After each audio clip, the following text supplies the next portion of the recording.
Kalau misalnya orang terus kemudian mengatakan, oh partai merah, terus ada PDI yang tersinggung atau partai-partai yang berbaju merah, kan nggak bisa seperti itu.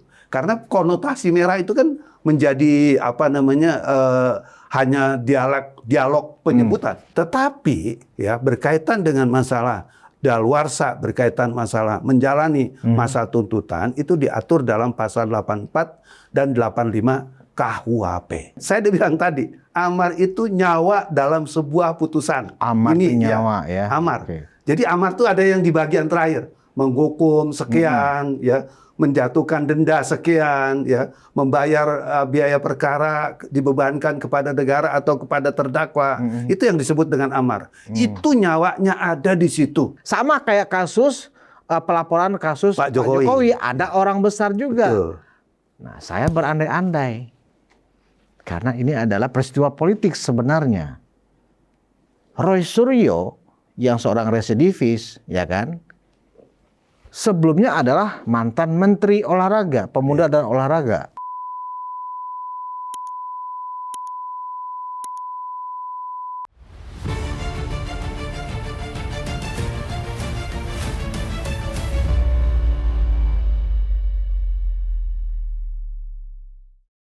Hai penonton Ruang Konsensus Unpacking Indonesia dimanapun Anda berada. Kembali saya Budius Ma'ruf Piliang, anak sulung Mulyono, menjumpai para termul-termul dimanapun Anda berada.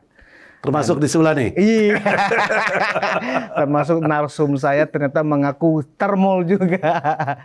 Dan kita, yang pasti kita bukan keledung, ya kan? Kalau terluntup di sana. Ada yang bertanya ke saya, Pak, apaan tuh keledung? Aduh, saya pikir keledung itu biarlah nanti netizen yang menjawab dalam kolom komentar. Apaan keledung? Ya kan? Nah, yang penting keledung itu adalah bukan kita. Nah, hari ini saya akan mendiskusikan dengan narasumber saya, Pak Christophorus Suhadi. Relawan, tetapi relawan namanya tim hukum Merah Putih. Ya, tim hukum Merah Putih. Apa yang mau saya diskusikan? Yang paling kontroversi salah satunya saat ini adalah tentang kasus sahabat kami ya, Bung Sylvester Matutina yang hingga kini ya dalam keadaan sakit katanya, dan pro kontra antara segera dieksekusi atau kasusnya sudah kadaluarsa dan masih menjadi perbincangan hangat di sejumlah TV nasional. Kenapa Sylvester Matutina menjadi faktor yang sangat penting bagi orang-orang yang selama ini ya rajin ya memfitnah Pak Jokowi, khususnya kaum teroris. Nah, ini kan kita diskusikan dengan Pak Christophorus Suhadi. Selamat datang kembali Pak Suhadi. Selamat datang. Ya, kaum termul ya Pak ya? Iya. Termul. Gak apa-apa, itu udah biasa menurut saya. Iya. Dan kata Bu Irma, terhormat itu. Terhormat ya. Kalau saya mengatakan begini, di sini sering saya sampaikan termul itu adalah termulia gitu loh Pak. Jadi kita ini orang-orang yang termulia. Ya kan? Daripada keledung ya kan? Betul. Nah, gak bagus Pak. Nah Pak Suhadi, kalau kita lihat perbincangan yang terakhir tentang kasusnya Sylvester Matutina, sebenarnya sih kalau kita sebagai orang awam, kasus ini sebenarnya benar sudah kadaluarsa, ya kan? Tetapi pihak kejaksaan sebagai eksekutor, ya kan, ragu-ragu Pak, ragu-ragu karena yang mengajukan tuntutan atau mendesak ini kan kubunya teroris. Roy Suryo, mereka kan ingin sekali, ya kan, Sylvester Matutina ini kemudian dieksekusi supaya Bung Sylvester sebagai salah satu pelapor, ya kan, di dalam gugatan laporan pidananya menjadi batal, kan, sehingga melemahkan gugatan. Kira-kira seperti itu alasannya barangkali. Nah, secara konstruksi hukumnya, Pak Suhadi sebagai juga seorang lawyer, ya kan, apakah benar sebenarnya Bung Sylvester ini tidak lagi bisa dieksekusi karena hukumannya kan vonisnya kan 1,5 tahun ya, anggap 1,5 tahun, meskipun infonya adalah 1,6 1 tahun 6 bulan, artinya 1,5 tahun. Nah, kurang-kurang dikit nggak apa-apa. Kurang-kurang dikit nggak apa-apa lah. Dan itu sebenarnya sudah bebas karena vonis itu kan tahun 2023, kasusnya 2022 kan. Nah, artinya kan kalau dilihat dari tahun sekarang, itu kan sudah melewati dari tuntutan dan vonis. Gimana Pak Suhadi melihat ini? Sebetulnya saya mau tanggapi dulu tadi ya. Apakah kalau Pak Sil ini masuk dalam penjara misalnya, apakah kemudian laporannya itu gugur? Nah itu tuh. Ya, ini juga persoalan yang kita mau bahas juga. Mungkin saya jelasin. Jadi kalau seandainya misalnya ada hal-hal yang di luar domain yang kita harapkan ini, ya, kemudian apakah perkara yang dilaporkan Pak Sil itu gugur? Tidak, karena pengertian perkara gugur dalam suatu perkara pidana itu adalah kepada terlapor atau kepada tersangka. Jadi kalau tersangkanya meninggal atau mengalami cacat-cacat tertentu yang nggak bisa menjalankan aktivitas, berarti perkara itu bisa dikatakan gugur. Tapi kalau tidak, itu nggak ada masalah. Oh, ya jadi kan? tidak akan menggugurkan itu. Tidak Pak? akan menggugurkan. Meskipun Sylvester nanti dieksekusi misalnya, misalnya perkara jalan. Betul, tetap berjalan. Iya, iya. Nggak ada pengaruhnya sama sekali. Jadi kalau konteksnya dalam rangka mengejar itu supaya nanti laporan-laporan itu nggak jalan, itu salah menurut hukum. Salah, karena Pak. tidak dikenal. Seseorang yang mengalami sesuatu masalah ya terhadap laporannya itu tidak akan gugur. Perkara tetap berjalan sesuai dengan ketentuan hukum yang berlaku. Tadi saya katakan tadi, di mana letak gugurnya? Tadi kalau seandainya misalnya orang yang dilaporkan itu meninggal ya atau mengalami cacat tertentu yang memang nggak bisa ngapa-ngapain, itu bisa dikatakan itu gugur. Ya, laporan itu gugur. Iya. Berarti memang Roy Suryo dan kawan-kawan kau boleh bermimpi bahwa ini akan dibatalkan karena Ya, kalau nggak bisa Sylvester di dibatalkan. penjara ternyata hak aturan hukum nggak seperti itu, Ya. ya kan? Jangan kau suka merasa bisa menafsirkan hukum suka-suka kau, Roy. Oke, lanjut kita, Pak. Kenapa saya perlu bicara seperti ini, Pak Suhadi, supaya dia menonton acara ini garo-garo kepala juga. Oh, ternyata nggak bisa ya. Iya, nggak Kira bisa. kalau Sylvester masuk penjara, anggaplah begitu jalan ceritanya. Ya. Oh, berarti gugatannya gugur, ternyata nggak bisa ya Pak ya? Nggak bisa. Baik. Di samping itu kan kita lihat juga dalam kaitan ini kan bukan hanya Pak Sil nih, ya. Termul yang membuat laporan polisi ya kan, ada JPKP, terus kemudian juga ada Pradi Bersatu, terus ada teman-teman yang lain ya. Ini kan merupakan suatu rangkaian yang tidak bisa dipisahkan satu dengan yang lain. Iya, Di iya. samping tadi ya keberadaan laporan itu tetap mengikat, tetap menjadi bagian daripada proses hukum yang harus ditindaklanjuti. Iya, gitu. iya. Jadi salah kalau dikatakan oh nanti kalau dia begini jadinya seperti ini, nggak bisa. Hukum tetap berjalan. Di pemahaman daluarsa itu atau katakanlah gugurnya suatu perkara atau tidak bisa dijalankannya perkara apabila terdakwa atau tersangka atau terlapor atau orang yang menjadi tersangka itu meninggal. Itu bisa gugur. Baru oke. perkara itu gugur. Nah, baik Pak Suhadi. Penonton juga ingin tahu Pak, sebenarnya kan tiba-tiba kok ada kasus Bang Sil ini ya, Ya. ya kan? Dan orang yang paling getol untuk mengungkit ini kembali kan memang kubunya teroris ini. Betul. Ya kan? Nah, tujuannya jelas seperti yang tadi kita bicarakan, supaya gugatannya tim Pak Jokowi atau tim Merah Putih ini ya kepada mereka itu menjadi batal. Ternyata kan nggak ada kaitannya. Nggak ada kaitannya. Kasus tetap jalan. Nah, bisa diceritakan nggak singkat Pak Suhadi? Ya. Apakah benar kawan kita Sylvester ini ya kan ada mens rea-nya pada saat kasus itu kemudian dianggap sebagai sebuah pencemaran, ya kan? Silakan Pak Suhadi. Baik, saya udah baca nih, Iya. ya. Perkara itu saya udah baca dari putusan PN, PT sampai juga dengan kasasi, saya baca itu semua. Tapi kan yang namanya perkara itu kan dimulai dari pengadilan, Ya. Pengadilan Negeri Jakarta Selatan. Vonis itu saya baca, ya. Dari lembar per lembar, ya, kita menemukan data yang sangat mencengangkan. Karena kenapa? Ya, sebetulnya kalau dikatakan bahwa pasal 310 dan 311 yang menghendaki adanya mens rea, itu nggak ada mens rea-nya. Karena kenapa saya katakan tidak ada mens rea? Ya, karena pada saat Pak Sil maju naik ke mimbar, ya itu kebetulan bukan kesadarannya Pak Sil, tapi atas permintaan dari orang-orang yang ada di sekitaran Audiens. acara tersebut, audien dan juga orang-orang yang punya acara itu. Acara apa sih Pak saat itu Pak? Itu kalau nggak salah Pilkada ya? semacam pilkada, semacam protes-protes gitulah ya terkait masalah kemenangan-kemenangan yang waktu itu terjadi di pilkada DKI tahun 2017. Kalau saya bacanya seperti itu. Iya, iya. Dan itu permintaan bukan sekali.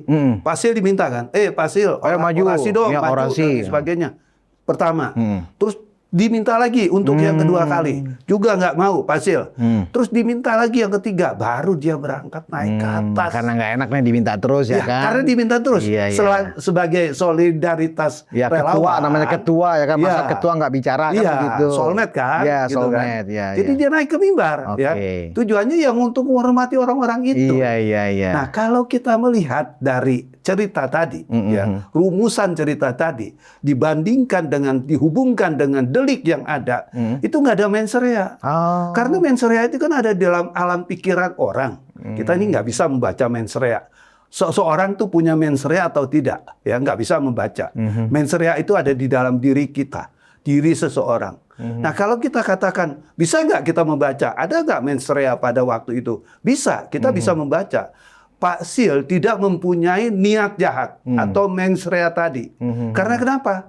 Dari rumah kan memang tujuannya cuma melihat. Melihat, bukan Iya. untuk berorasi Bukan ya kan? untuk Jadi berorasi. tidak ada niat, tidak ada rencana awalnya. Betul, kan? betul. Oh, iya, iya. Kalau ada rencana memang udah misal contoh ya kan, di schedule acaranya itu ada nama Pak Sil, yang urutan keberapa dan lain sebagainya, dan Pak Sil akan orasi. Itu yang disebut Mens reanya mens ada, rea. kan sudah Kalau direncanakan. kejadian pada waktu itu memfitnah seseorang. Ah, Nah, ini kan nggak ada. nggak ada. Tadi saya sudah ceritakan 3 kali diminta. Itu sesuai dengan bunyi yang ada di dalam putusan. Ya. Jadi kalau saya lihat seperti itu, tidak ada unsur mens rea yang memang dimiliki oleh Pak Sil dalam rangka untuk menghina seseorang atau menistakan seseorang. Tidak ada sama sekali. Ini terbaca kok dengan jelas. Dan harusnya kalau dilihat dari parameter itu, hukum bicaranya harusnya beda dong. Kita harus artikan dalam konteks itu, ya, itu bukan dalam konteks ranahnya suatu perbuatan pidana atau katakanlah tempos delicti atau locus delictinya itu di situ, bukan, ya, karena itu mimbar bentuknya. Dan kita mimbar kalau kita lihat lagi kepada Undang-Undang Dasar 45, terus juga Undang-Undang HAM, terus Undang-Undang Kehakiman, yang namanya mimbar bebas itu adalah kebebasan orang berbicara. Kan boleh dong orang berbicara sebebas-bebasnya dan lain sebagainya dalam konteks itu menyampaikan pendapat, menyampaikan aspirasi. Kan gitu. Nah, kenapa sih ada kemudian tiba-tiba muncul kata-kata yang menurut banyak orang itu disalahartikan sebagai bentuk penghinaan. Kan kita harus melihat juga ke belakang Apa sih Pak persoalan. kata-kata yang muncul pada saat Bang Sil ini berorasi, Pak? Kata-kata apa, Pak? Misalnya, Ya, kalau apakah nggak misalnya salah, mengingatkan kalau nggak bahwa salah sekedar mengatakan Pak Yusuf Kalla gini-gini yang sifatnya sebetulnya juga kalau apakah itu penghinaan dan lain sebagainya juga susah gitu kan, karena sebetulnya nggak secara verbal juga dia mengatakan seperti itu. Apalagi nih ya, kita lihat bukti rekaman sebagai dokumen alat bukti itu juga lemah. Karena tidak ada gitu kan. Hanya kemudian yang ada cuma berita-berita yang ada di media-media tertentu aja gitu kan. Tapi bukti rekaman Pak Sil ngomong begini-begini itu juga nggak ada, nggak terlihat dengan jelas. Nah, kalau kita melihat dari ukuran seperti ini, harusnya ini sangat kurang adil. Putusan 1,6 ini kurang adil. kurang adil? Itu yang saya lihat. Oke. Terus yang kedua juga, kalau kita melihat dari kejadian itu, ini kan harus terangkai nih yang namanya kasus pidana. Ada peristiwa materialnya. Ya. Pak Sil kan waktu itu juga timnya dari kubu tertentu lah ya. Dalam pilkada kan cuma 2 waktu itu kan. Iya. Ahok Jarot ya kan, dan Anies Sadi ya gitu. Kalau kita lihat dari kampanye pada waktu itu kan kampanye udah nggak sehat, ya, merobek persatuan dan kesatuan. Iya, iya. Jadi kalau orang meluapkan emosi, meluapkan kekecewaan, ya menurut saya dalam konteks itu disebut mimbar, harusnya sah-sah saja, gitu. Karena kenapa? Itu kan mimbar, ya kan? Dan tadi mens reanya juga nggak ada. Nah, kalau kita lihat lagi. Kalau mens reanya juga nggak ada, aktus serius atau katakanlah perbuatan-perbuatan dari eh, Pak Sil itu kan harus dijawantahkan. Kalau kita lihat kepada aktor seterusnya kan, itu juga nggak ada gitu kan. Sehingga dalam pasal 310 dan 311 yang menghendaki pasal tersebut adanya mens rea itu nggak terukur, nggak terbukti. Makanya ini menjadi parameter juga harusnya Pak Sil mengajukan upaya hukum itu. Ya, makanya yang terakhir kita dengar adalah pengacara Bang Sylvester ini mengajukan PK. Ya. Karena PK yang sebelumnya ya berdasarkan informasi yang valid, yang benar ya, bukan yang beredar selama ini di media kan ditolak ya kan, gugur. Nah, padahal yang benar itu memang dicabut. Nah, ini mau dimajukan kembali PK. Artinya kalau PK kan ada bukti baru. Nah, kira-kira boleh diceritakan nggak sih Pak, apa bukti baru yang akan dilampirkan oleh tim kuasa hukum Sylvester ini dalam PK yang akan diajukan ke PN? Kalau saya ceritakan tadi kan sebetulnya wilayah domain atau katakanlah TKP tindak pidana, tentang adanya tindak pidana, wilayah tindak pidana yang di Mabes Polri itu kan banyak orang. Sebetulnya kan bisa dinyatakan dong. Sebetulnya Pak Sil itu memang ada kehendak untuk menghina seseorang nggak? Ada mens rea nggak kan gitu kan? Ini kan sebetulnya bisa dijadikan dasar. Kalau memang misalnya ini bisa dijadikan dasar untuk nopum atau untuk mengajukan permohonan PK gitu kan. Karena PK itu sebetulnya ada beberapa syarat sih. Selain nopum ada kekeliruan, kekilapan dan lain sebagainya, itu syarat dari PK gitu kan. Nah, kalau kita bicara tentang nopum, sebetulnya nopumnya juga ada. Terus juga kan saya lihat juga kan yang dikatakan melakukan sesuatu atau yang diduga terkena hinaan itu kan sebetulnya Pak JK. Tapi yang lapor dalam kasus ini kan anaknya. Bukan Pak JK langsung. Sedangkan pasal berkaitan dengan masalah 310 ini, 311, ya itu kan sebetulnya deliknya delik wah saya agak lupa nih. Pokoknya ada suatu delik yang itu nggak bisa diwakilkan oleh harus orang yang absolut. bersangkutan. Ya. Delik absolut namanya, itu nggak bisa diwakilkan, harus yang bersangkutan. Karena tapi ini yang melaporkan anaknya Pak ya? Iya. Nggak boleh ya, harus Pak JK yang melaporkan. Harusnya Pak JK, ya kan? Wah, karena ada bicara tentang keluarga dan lain sebagainya. Pak Sil kan nggak menyebut pribadi-pribadi. Anaknya JK, ininya JK, kan nggak seperti itu juga kan. Yang diorasikan di dalam persoalan itu. Dia hanya mengatakan keluarga. Kan nggak bisa dong. Kalau misalnya orang terus kemudian mengatakan, oh partai merah. Terus ada PDI yang tersinggung. Atau partai-partai yang berbaju merah. Kan nggak bisa seperti itu. Karena konotasi merah itu kan menjadi hanya dialog penyebutan, bukan kepada sasaran daripada tujuan pidana itu sendiri, gitu. Baik, sebelum saya memperdalam masalah apakah ini kadaluarsa atau tidak, saya ingin bertanya dulu tentang begini Pak. Pak Sil juga mengatakan bahwa sebenarnya antara beliau dengan Pak JK itu sudah ada perdamaian, sudah bertemu, sudah bicara kan begitu. Ya. Nah, kalau anggap itu benar, apakah ketika kasus ini kemudian dipersoalkan apakah kadaluarsa atau tidak, apakah bukti ada perdamaian antar pihak ini ikut memperkuat bahwa eksekusinya sudah kadaluarsa dan nggak perlu lagi dilakukan, itu gimana? Ya, kalau menyangkut masalah perdamaian, kalau sekarang kan kita mengenal RJ ya. Ya, restorasi justice. Ya, kita mengenal itu kalau yang sekarang. Kalau dulu kan nggak seperti itu. Oh, itu konsepnya berarti yang disampaikan sudah berdamai itu bagian dari RJ. Dari RJ itu gitu kan. Ya, tapi yang di dalam hukum pidana itu kan kalau orang udah dimaafkan atau udah saling memaafkan, harusnya kan pidananya nggak perlu jalan lagi. Oh, gitu iya. Kalau kita melihat pada konstruksi itu gitu kan. Tapi kita juga harus lihat juga dalam kaitan ini. Ya, Pak JK itu kan dulu berpasangan dengan Pak Jokowi di Pilpres tahun 2019. Di mana Pak Sil ini adalah bagian daripada relawannya Jokowi Yusuf Kala, JK.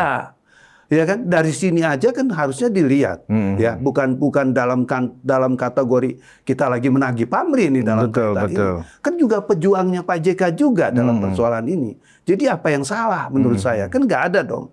harusnya Pak JK juga merupakan bagian daripada apa yang diperjuangkan oleh Pak Sil. Harusnya kan dipandang seperti itu gitu. Nah, memang kalau berdasar konteksnya kalau ini adalah restorasi justice ya, artinya ketika para pihak ini sudah menemukan sebuah kesepahaman untuk ya udah kita berdamai, saling memaafkan dan seterusnya, itu kan sama memperkuat unsur-unsur supaya pidananya nggak usah lagi dijalankan, kan begitu ya Pak? Ya harusnya. Nah, tapi kemudian ada orangnya Pak JK yang bernama Prof. Hamid Awaludin ya kan membantah Pak. Ya, saya nggak tahu dalam posisi apa Prof. Hamid Awaludin itu mengatakan bahwa belum ada perdamaian, itu hanya klaim sepihak. Kami yang sepanjang yang saya tahu katanya belum ada perdamaian. Kapan dia bertemu Pak JK kan begitu. Nah, itu boleh nggak sih Pak? Hanya teman gitu ya atau hanya orang dekatnya Pak JK membantah bahwa belum ada perdamaian atau sudah ada perdamaian itu untuk memperkuat persoalan hukumnya Pak tentang restorasi justice ini. Kalau saya lihatnya gini, loh, beliau itu siapa? Kan kalau dia berbicara tentang juru bicara, ya, kan selama ini juga kita nggak melihat keberadaan Pak JK itu diwakilkan oleh yang bersangkutan, ya. Dan kalau dia kuasa hukum juga bukan. Dalam konteks ini kan nggak mewakili secara permanen bahwa dia ini sebagai bagian daripada orangnya Pak JK, ya kan. Kalau seorang teman, ya boleh aja dia ngomong seperti itu. Kalau selama ini dianggap tapi tidak orang mewakilkan dekat, loh. Ya. Kalau orang dekat gimana Pak? Tetap tidak mewakili, kecuali memang ada perintah khusus. Ada suratnya? Ada suratnya, ya kan. Saya diberikan hak nih untuk bicara dan lain sebagainya. Kalau hanya sekedar omong-omong seperti itu kan nggak bisa. Saya juga bisa mengklaim dong keberadaan seperti itu. Ya. Hukum itu harus jelas dan harus pasti. Jadi ketika banyak sekali ya kita lihat Pak Hamid Awaludin itu ditanyakan oleh media Pak, ya kan. Misalnya ya dicoba dikonfrontir lah. Biasa kan media kan memang dalam mencari berita cover bad side ya kan. Betul. Nah, sering Hamid Awaludin ini diminta pendapat. Apakah benar Pak Hamid sudah ada perdamaian antara Bang Sylvester dengan Pak JK? Sepanjang yang saya ketahui tidak ada. Nah, anggap pernyataan itu secara hukum, pernyataan Hamid Awaludin ini punya kekuatan nggak sih Pak? Karena dia orang lain gitu dari Pak JK sendiri. Saya jawab dulu, kalau dikatakan tidak ada juga nggak benar. Karena saya juga lihat kan ada foto ya yang udah dikirim ke Pak Sil ke saya. Terus juga ada saksi-saksi yang mungkin sekarang ini nggak berani ngomong kan. Kalau saya lihat dari persoalan itu memang ada pertemuan gitu kan. Karena Pak Sil juga katanya memberikan sesuatu kepada Pak JK ya kan dan lain sebagainya. Kalau saya lihat dari situ kan juga harusnya kan memang sudah clear persoalan ini. Nah, berkaitan dengan pernyataan dari Pak Hamid Awaludin ya, itu kan subjektif. Subjektif ya. Karena kenapa? Dia nggak bisa membuktikan kok dia memang orang yang diberikan kepercayaan untuk membicarakan persoalan ini. Sedangkan ini yang dibicarakan adalah masalah hukum. Kalau masalah hukum harusnya yang bersangkutan bicara dong. Dia selama bukan, ini kan kita dia lihat bukan adik kandung Yusuf Kalla, dia bukan anak dan seterusnya. Hanya pernah dekat dengan Pak Yusuf Kalla, sama-sama dari Makassar. Kan itu aja Pak. Ya kan, dan di era Jokowi JK, Hamid Awaludin pernah menjadi menteri kalau nggak salah, menteri hukum. Nah, unsur kedekatan seperti itu tanpa ada surat kuasa ya dari Pak JK misalnya ke Hamid Awaludin nggak bisa mewakili sikap Pak JK ya Pak. Betul, nggak bisa. Gitu. Karena kan saya bilang domainnya ini kan domain hukum kan. Dia komentarin orang ya yang berkaitan dengan masalah hukum. Kalau bicara tentang masalah hukum ya tentunya kan minimal harus pengacara dong yang berbicara dalam konteks ini. Jadi kalaupun dia memang mendapat kapasitas itu, dia harus mendapat surat supaya jelas dong legal standingnya benar nih mewakili kepentingan Pak JK. Dan menurut saya juga kenapa sih persoalan-persoalan seperti ini dibawa kepada ranah-ranah yang menurut saya nggak terlalu seksi gitu loh menurut saya ya. Karena kenapa juga tadi kan saya udah bilang kalau kita menyangkut melihat daripada konstruksi hukumnya, pasal itu bukan sebagai tindak pidana, ya kan? Karena tadi unsur mens rea, actus reus, ya, sebagaimana yang diharapkan dalam pasal 310 dan 311 KUHP itu tidak terpenuhi, gitu loh. Jadi apa yang dipermasalahkan? Makanya sekali lagi, mungkin ini ranah untuk bagaimana memilih wilayah hukum untuk mengajukan PK. Itu untuk mencari kebenaran bahwa Pak Sil nggak salah. Iya, karena kan dikesankan begini Pak, Hamid Awaludin ini ya dimintain pendapat oleh media untuk dikonfrontir, untuk meng-cross check informasi dari Bang Sil bahwa sudah ada perdamaian, kan gitu ya Pak ya. Betul. Nah Bang Sil kan mengajukan foto-foto, Betul. ya kan, bahwa foto itu kan ada tanggal, ada tahunnya ya kan. Betul. Bukti bahwa memang sudah bertemu, ya sudah ada saling memaafkan dan disertai dengan foto, kan begitu. Betul. Kemudian foto-foto yang dianggap sebagai dokumentasi adanya pertemuan ya kan untuk saling memaafkan antara Bang Silvester dengan Pak JK itu dibantah oleh Hamid Awaludin ya yang bukan siapa-siapa. Betul. Ya kan? Artinya apa Pak? Penjelasan Hamid Awaludin ya itu tidak punya kekuatan hukum. Ya.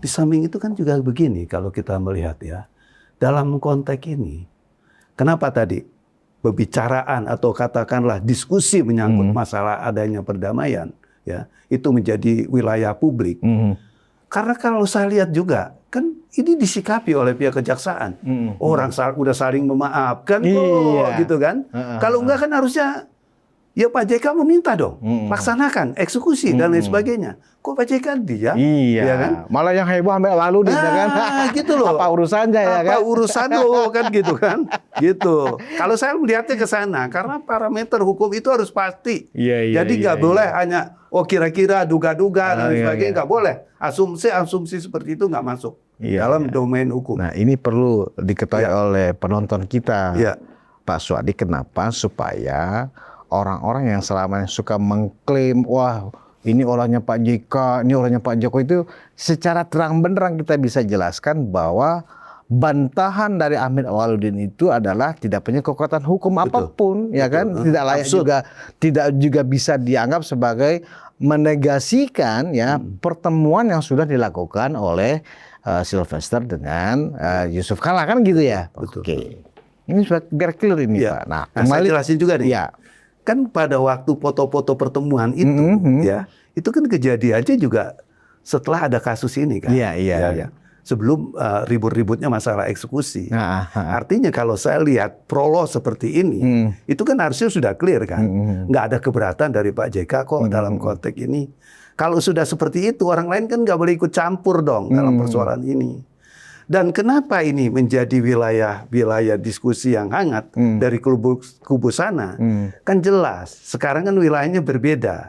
Kalau kita lihat Pilpres kemarin kan Pak JK ada di mana, Pak Sil ada di mana. Dan ini selalu menjadi wilayah pertemuan yang nggak harmonis kan, gitu. Itu yang saya baca. Betul. Gitu ya. Dan jadi kepentingannya bukan kepentingan sama hukum. sekali belum pernah mendengar Pak Suhadi, Pak JK itu meminta kejaksaan ya dari mulut Pak JK sendiri untuk supaya ini segera dieksekusi nggak ada, nggak pernah gitu loh. Ya kan artinya Pak JK lah, kami kan sudah kok masih ribut sih, akan begini ya mungkin Hamid Awaludin aja yang mungkin cari panggung kan begitu. Oke. Baik, Pak Suhadi. Nggak saya cikapi juga. Kan kalau kita lihat seperti ini, Pak JK itu kan seorang negarawan yang luar biasa. Dan kita harus hormati beliau loh. Iya. Gitu loh. Kalau kita udah mengatakan seperti itu dan Pak JK nggak keberatan, harusnya orang lain nggak perlu merasa keberatan dalam kaitan ini gitu. Mungkin lebih cocoknya Hamid Awaludin ini lagi cari muka aja. Cari panggung. Cari muka lah Pak tepatnya ya kan, cari muka ke Pak JK. Baik. Sekarang kita coba diskusikan tentang apakah ini benar kadaluarsa atau tidak. Ya kan ini kan juga kontroversi bahkan sampai seorang profesor hukum pidana pun mengatakan bahwa ini nggak kadaluarsa. Sementara dari kubunya lawyernya Bang Silvester ini sudah kadaluarsa. Nah, secara konstruksi hukum pidananya itu seperti apa Pak yang disebut ini sudah kadaluarsa atau ini belum kadaluarsa? Iya. Nah, saya jelasin dulu ya. Daluarsa itu di dalam hukum pidana itu ada dua. Daluarsa penuntutan, ya. Daluarsa menjalani masa hukuman. Ada dua berarti. Ada dua. Tuntutan dan masa menjalani hukuman setelah vonis berarti setelah vonis, Oke. gitu kan. Tapi kalau tuntutan itu kan sebelum vonis. Sebelum vonis. Ya, sebelum vonis itu ada masa daluarsa. Makanya diharapkan dengan tenggang waktu yang diberikan oleh undang-undang tentang daluarsa itu, jaksa ya sebagai penuntut dalam hal ini itu harus betul-betul hati-hati. Jangan sampai apa yang dia tuntut itu sudah daluarsa. Karena kalau udah dituntut misalnya itu daluarsa, berarti kan bisa dibebaskan sama pengadilan. Ini yang nggak boleh. Itu berkaitan dengan masalah tadi tuntutan. Tapi ada yang namanya daluarsa masalah menjalani hukuman. Setelah vonis Setelah hakim. vonis. Oke. Itu setelah vonis ya. Nah, kalau kita bicara tentang masalah ini juga mesti jelas ya, jangan sampai nanti ini juga menjadi kabur wilayahnya. Kalau kita bicara tentang tuntutan ya, daluarsa di tuntutan itu diatur dalam pasal 78 sampai dengan 82. 78 sampai 82. 82. Kita ya. undang hukum pidana, Pak ya? Ya, dalam hukum pidana. Ya, kitab undang-undang hukum pidana. Tetapi ya berkaitan dengan masalah daluarsa, berkaitan masalah menjalani masa tuntutan itu diatur dalam pasal 84 dan 85 KUHP. Nah, yang dipakai yang mana nih Pak untuk melihat kasus Bang Sylvester ini? Makanya saya mau jelasin ya, itu sebetulnya di dalam pasal 84 ya, itu ada 3 pasal ya, 4 kalau nggak salah ada 4 pasal. 3 berkaitan dengan masalah penjelasan-penjelasan tentang daluarsa tadi. Daluarsa menjalani vonis ya. Nah, di dalam pasal 1 dan 2 itu jelas berkaitan tenggang waktu dan sebagainya itu diatur. Juga di dalam pasal 3. Di dalam pasal 3 itu dikatakan bahwa masa daluarsa itu tidak boleh rendah dari masa hukuman, vonis. Gitu kan? Nah, kalau kita melihat seperti ini ada dua domain yang berbeda ya, berbeda pemahaman ya. Yang satu berdasarkan pada vonis ya atau pada hukumannya berapa yang dijatuhkan, yang satu lagi adalah masa tuntutan atau masa ancaman hukuman ya. Berbeda nih. Karena masa ancaman hukuman ya misalnya diatur 4 tahun ya kan. Tapi yang diputus belum tentu 4 tahun ya. Misalnya ancaman hukuman 4 tahun. Tapi divonis ya di dalam putusannya itu hanya dijatuhkan 1 tahun 2 bulan, 1 tahun 6 bulan, 1 tahun 8 bulan.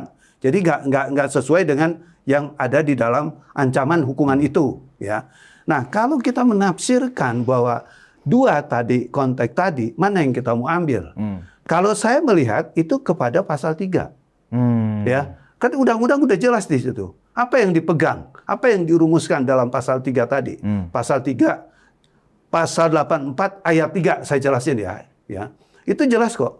Berkaitan dengan masa vonis atau masa hukuman. Ya. Bukan ancaman. Jadi vonis kan jelas. 1 tahun 6 bulan. 1 tahun 7 bulan. Itu vonis. Ya. Masa vonis. Itu nggak boleh daluarsanya lebih rendah dari masa vonis yang ada. Misalnya vonis 1,5 tahun, ya kan? Berarti harusnya kalau saya menegasikan dari pasal 84 ayat 3, ya itu jelas kok. Lebih daripada itu udah masuk dalam wilayah daluarsa. Ini versi yang pertama. Oke. Ada versi yang kedua lagi yang saya pahami. Oke, kalau memang diukur misalnya vonis 1 tahun 6 bulan, terus kemudian dihitung kepada konteks undang-undang yang dimaui dalam undang-undang misalnya, ya kan, sesuai dengan pasal 1 dan 2, ya, itu harusnya kan kalau dilihat seperti itu kan juga daluarsa. Nah, daluarsa di dalam persoalan ini, ya, itu daluarsa yang udah nggak boleh lagi dijalani, dieksekusi orang tersebut. Jelas kok itu, gitu. Nah, kalau begitu, apa yang membuat kejaksaan tidak bisa tegas, Pak, dalam menyikapi ini? Kan kejaksaan juga adalah bagian dari penegak hukum, kan begitu. Nah, antara Jaksa Agung S.T. Burhanuddin dengan Kapus Penkum, pernyataannya kayaknya unsur ketegasannya nggak jelas juga, Pak. Harusnya kalau memang ini tidak kadaluarsa, ya keluarkan dong DPO, kan begitu, tegas kan mestinya. Ini kan nggak juga, ya kan? Artinya isu ini kasusnya Bang Sylvester ini apakah dieksekusi atau tidak, dibebaskan karena memang sudah kadaluarsa atau ditahan, kan nggak jelas. Sehingga ini terus menjadi konsumsi ya yang sifatnya mengarah kepada politik. Karena apapun kasus ini memang kasus politik sebenarnya. Beda dengan kasus pidana umum lainnya. Ini kan kasus politik Pak sebenarnya. Yang pasti ini bukan kasus korupsi apalagi kan gitu loh. Nah, kenapa kejaksaan menurut Pak Suhadi ini ragu-ragu? Kalau memang yang saya pahami waktu itu adalah kenapa ini tidak bisa dieksekusi pada saat itu karena pada saat COVID. Ya, jadi keputusan itu terjadi karena masanya waktu itu masih COVID. Masih COVID. Nah, COVID itu setahu saya terakhir tuh tahun 2022.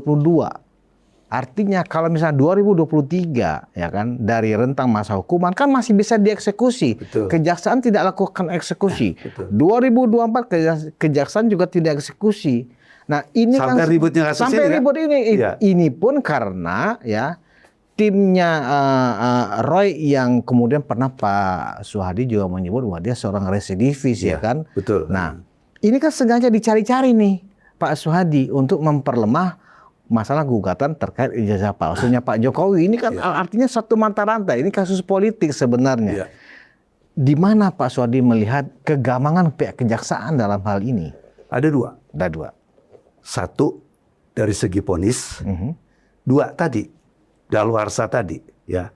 Dari segi vonis, kenapa saya katakan dari segi vonis? Di dalam vonis itu tidak dinyatakan pada saat dijatuhkan hukuman 1 tahun lebih itu harus segera masuk atau diperintahkan masuk. Tidak ada. Tidak ada kalimat itu ya? Tidak Biasanya ada Pak ya? Ada, itu dalam amar putusan. Iya, Harus ada. setahu saya setiap amar putusan, misalnya dihukum penjara sekian dan langsung masuk setelah putusan kan ada Pak. Betul, betul. Saya mengikuti persidangan ya. Ya, makanya mungkin nanti setelah ini kita akan bergerak ya dalam rangka untuk mencari kepastian hukum. Karena kita juga nggak mau nih ini jadi domainnya mainan mereka ini gitu kan. Tadi saya bilang. Vonis itu jelas kok, hanya menyatakan bahwa 1 tahun 6 bulan penjara. Tapi dalam kaitan-kaitan yang lebih khusus, vonis yang disebut di dalam amar itu nggak dijelaskan. Harus segera masuk, ya kan? Setelah berkekuatan hukum harus segera masuk. Kan yang namanya suatu vonis, ya, atau suatu keadaan-keadaan orang bisa masuk dan tidak, itu kan perintah, ya kan? Di dalam amar tersebut. Ini nggak ditemukan. Amar yang menyatakan harus masuk tadi. Jadi kan gampang dong kejaksaan dalam kaitan ini. Dan nampaknya ini banyak putusan-putusan yang seperti ini. Banyak ya Pak? Banyak nggak seperti hanya kasusnya ini gitu kan. Sylvester Bukan Batutina, hanya ya? pada kasus Pak Sil aja gitu kan. Makanya kemarin saya tertarik. Belum lama ini ada rakor. Ya, ada rakor yang menyatakan bahwa apabila putusan-putusan pengadilan itu tidak diperintahkan untuk melakukan suatu eksekusi, itu nggak boleh jalankan. Gitu loh. Ini rakor dalam kasus perdata. Tentunya juga kan harusnya sama. Gitu loh. Untuk pidana. Karena domain amar itu menjadi nyawa dalam sebuah produk putusan. Gitu loh. Ya. Nah mungkin gampangnya di situ. Di samping tadi tenggang waktu yang sekarang menjadi wilayah perdebatan. Ya. Terus yang kedua, vonis tadi, amarnya tidak memerintahkan untuk masuk. Nggak boleh dong orang. Pak Suhadi benar-benar sudah baca itu ya amarnya ya. Memang saya hafal tidak ada semua. Kalimat dari narasi dari keputusannya majelis hakim itu 1 tahun 6 bulan misalnya ya.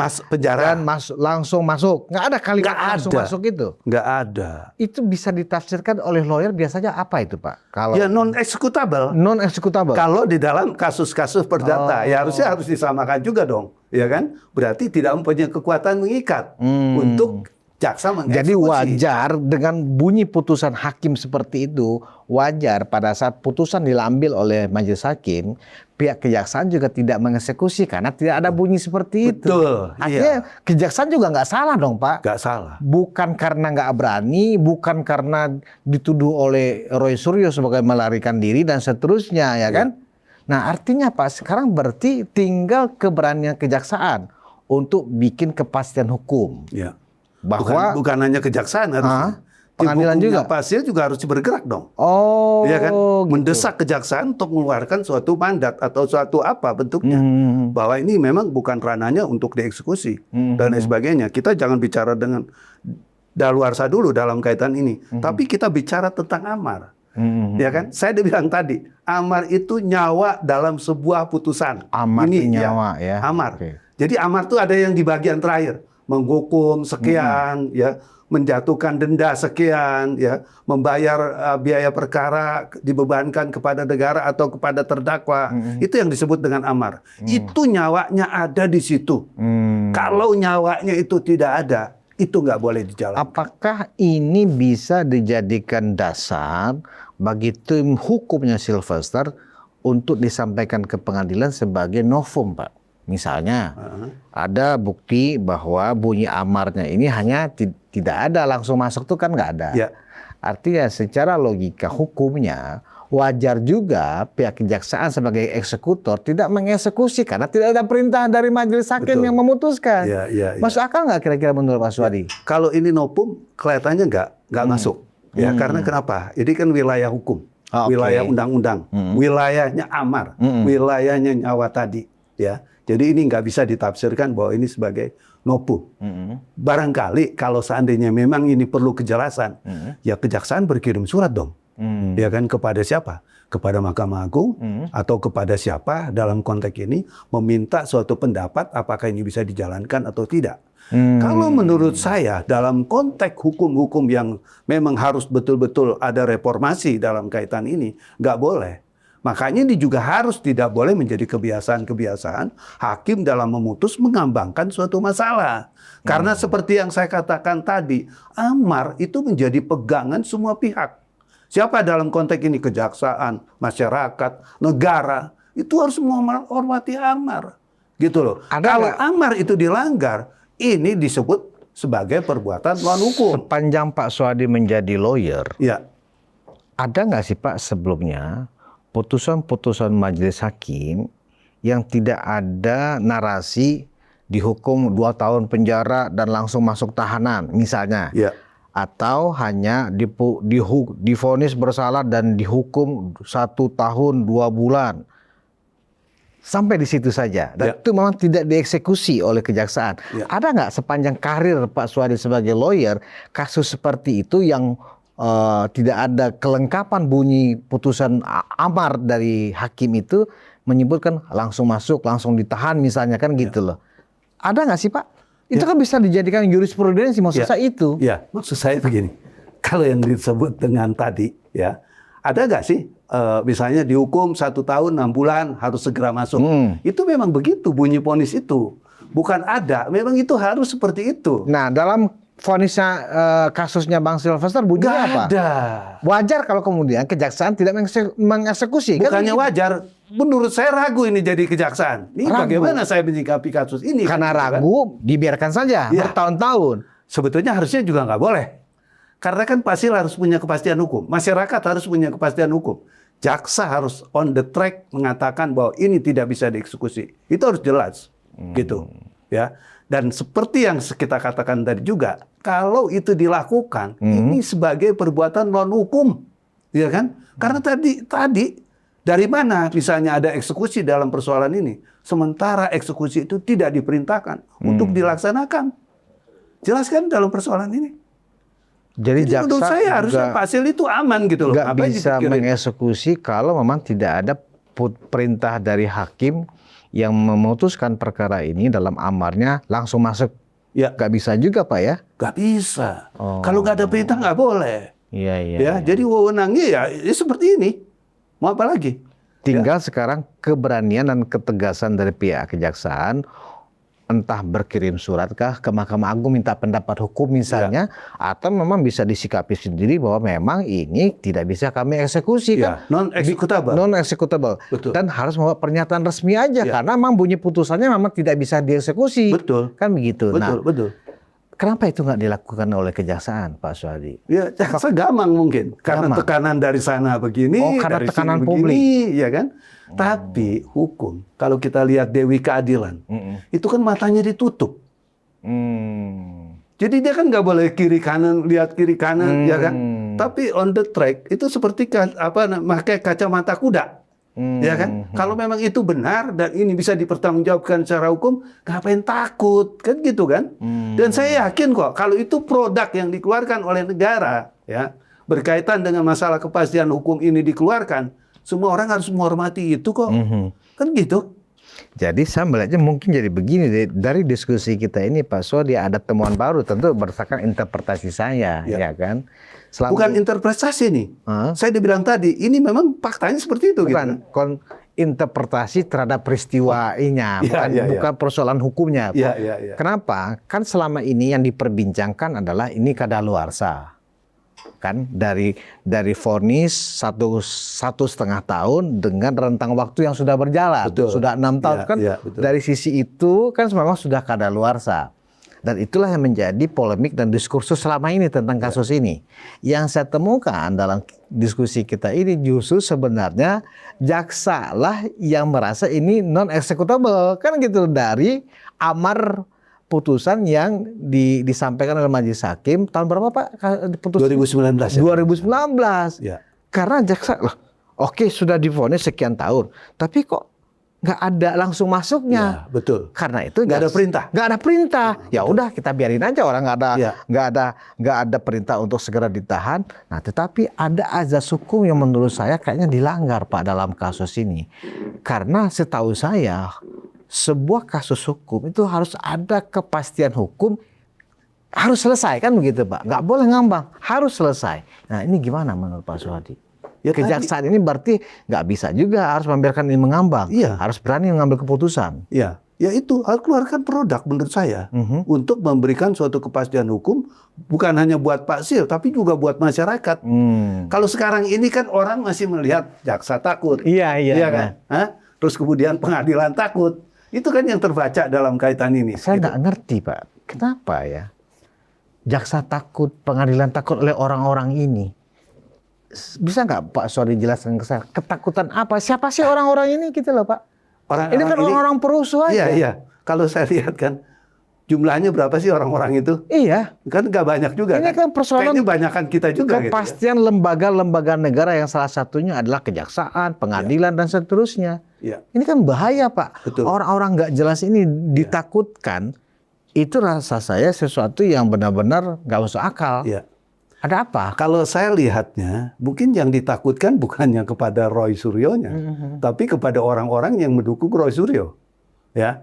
Di belakang kan saya dibilang tadi, ya kan, ini ada orang kuat, seperti yang disampaikan Pak Jokowi juga. Berarti pihak kejaksaan tahu dong orang kuat di belakang Roy Suryo siapa?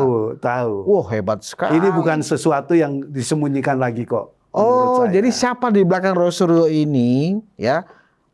Untuk sebagian orang ini bukan rahasia umum lagi, begitu maksudnya? Bukan. Karena saya katakan itu 90% bukan.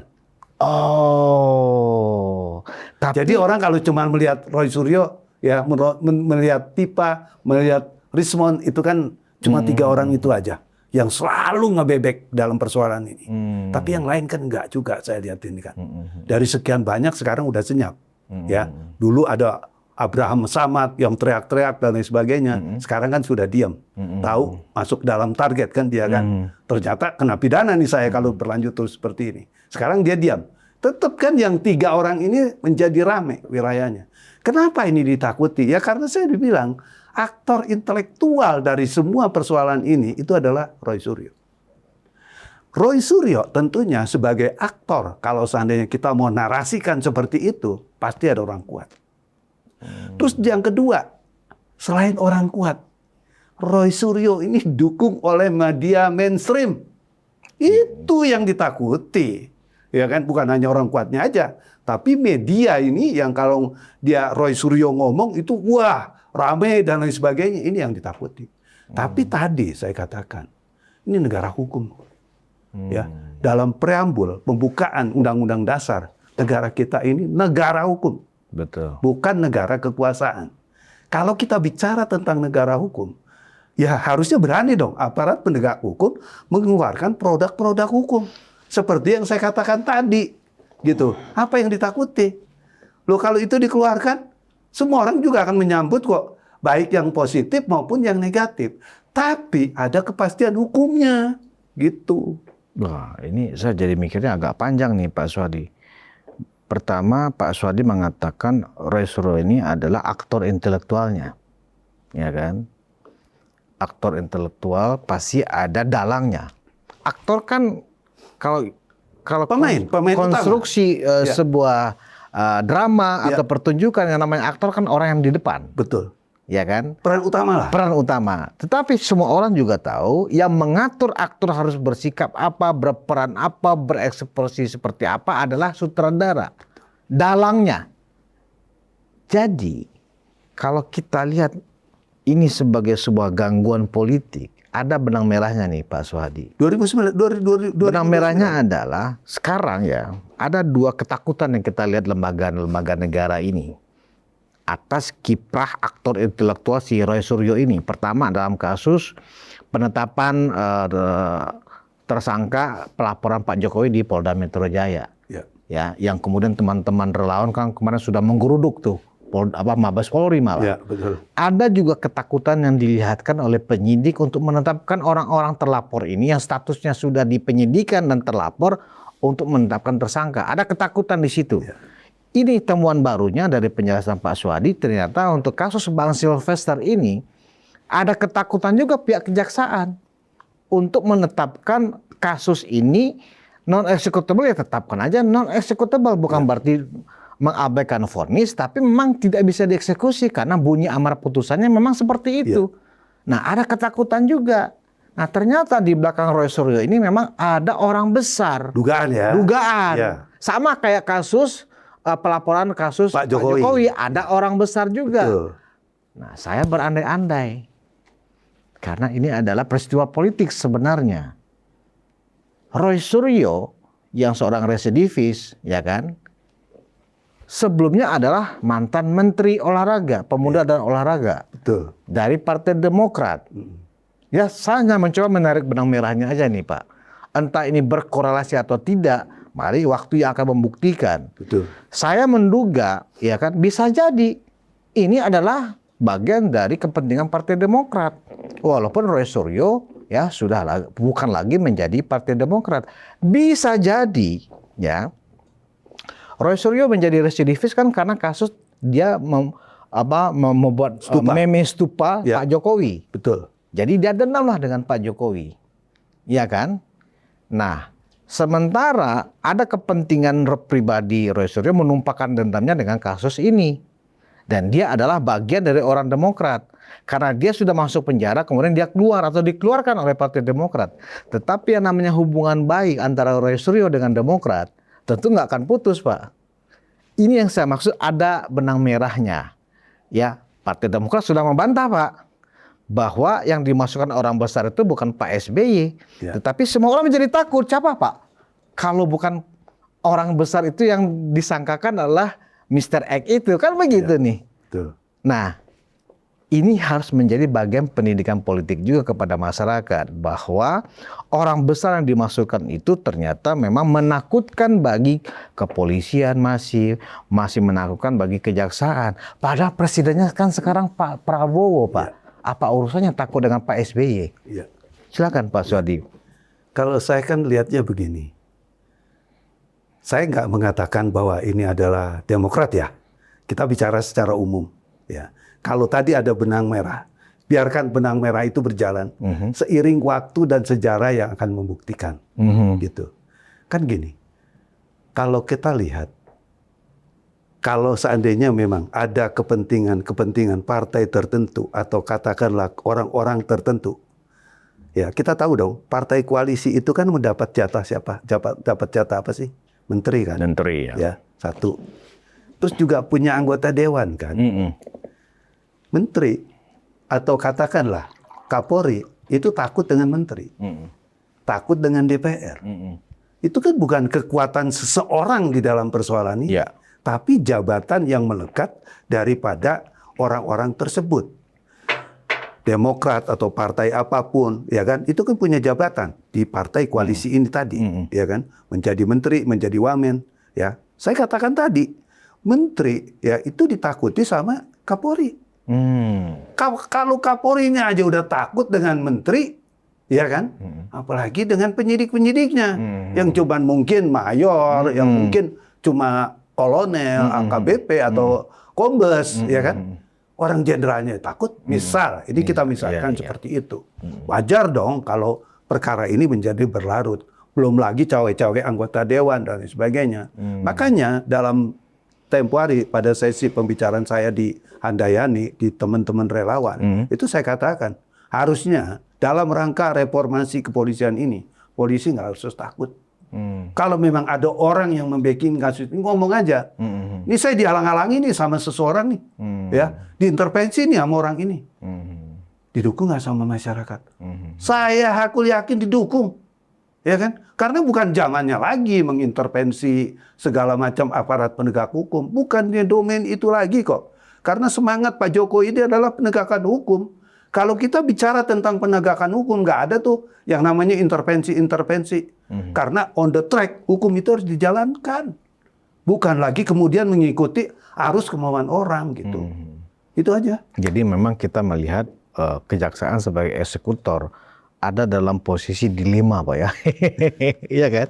Di satu sisi memang amar putusannya memang tidak executable, tidak bisa dieksekusi, ya kan? Dan dari sisi ini kita menilai kejaksaan benar, kan gitu loh. Tidak ada perintah soalnya. Sisi yang kedua, ya kan, kita melihat yang sebaliknya, tidak berani bersikap. Padahal kan ini sudah menjadi masalah, sudah menjadi polemik. Iya. Berita nasional loh, sudah menjadi berita nasional. Ya. Harusnya ketika ini diajukan pertama kali oleh TPUA kalau nggak salah, atau pengacaranya si Kozenudin, pengacaranya Roy Suryo kan rame-rame datang supaya ini segera dieksekusi. Harusnya pada saat itu juga atau minimal besoknya pihak kejaksaan sudah memberikan statement dong mestinya. Ya. Bahwa memang ini tidak bisa kami eksekusi, bunyi amar putusannya seperti itu. Ya, selesai masalah. Betul. Karena ini digantung, pihak kejaksaan menggantung, nggak menjawab. Bahkan kalau bisa ini segera keluarlah orangnya menyerahkan diri dan seterusnya. Penjelasan Kapus Penkum itu kan juga seperti itu, kan gitu loh. Nah, sebagai closing statement Pak Suhadi, apa saran Bapak ke kejaksaan? Kalau saran saya, harusnya dalam kondisi negara yang sedang mau menegakkan hukum, nggak perlu takut.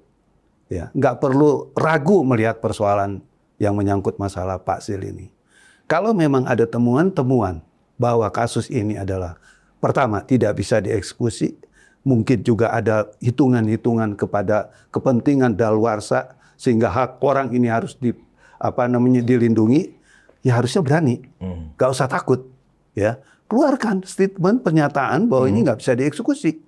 Dari dua tadi ranah tadi, apakah berkaitan dengan amar yang sudah yang tidak mengikat tadi, apakah dengan faktor-faktor yang lain. Jadi nggak usah takut, sikapi dengan baik. Ini demi kepastian hukum. Itu aja. Baik, terima kasih Pak Christophorus Suhadi dari tim hukum Merah Putih. Ya. Semoga kita mengedukasi masyarakat, jangan sampai isu-isu hukum seperti ini ya selalu menjadi senjata politik. Betul. Bagi pihak-pihak yang ingin mendiskreditkan orang-orang yang berjuang untuk kebenaran. Penonton Ruang Konsensus Unpacking Indonesia, ternyata benang merahnya kita sudah temukan. Kunci dari kasus sahabat kita Sylvester Matutina adalah sebenarnya ketegasan dan keberanian pihak kejaksaan sebagai eksekutor. Sampaikanlah kepastian hukum yang tepat ya kan dari pihak kejaksaan bahwa jika memang berdasarkan ketentuan yang ada, keputusan atau vonis dari majelis hakim yang menyidangkan kasus ini tidak executable, ya sampaikan saja memang ini tidak bisa dieksekusi sehingga ada kepastian hukum. Jangan Anda kemudian seolah-olah ini punya kekuatan hukum untuk dieksekusi tapi orangnya sudah nggak ada, orangnya hilang. Anda berarti bermain juga dalam pusaran politik dan kejaksaan tidak boleh ada dalam pusaran politik. Demikian supaya kita jangan sampai masuk ke persoalan-persoalan yang mengganggu pikiran, karena kita tahu yang menginisiasi ini menjadi kasus dan masalah adalah orang-orang selama ini bikin rusuh, ya kan? Keledung. Terima kasih atas perhatian Anda. Kita bertemu di Ruang Konsensus episode berikutnya. Wassalamualaikum warahmatullahi wabarakatuh.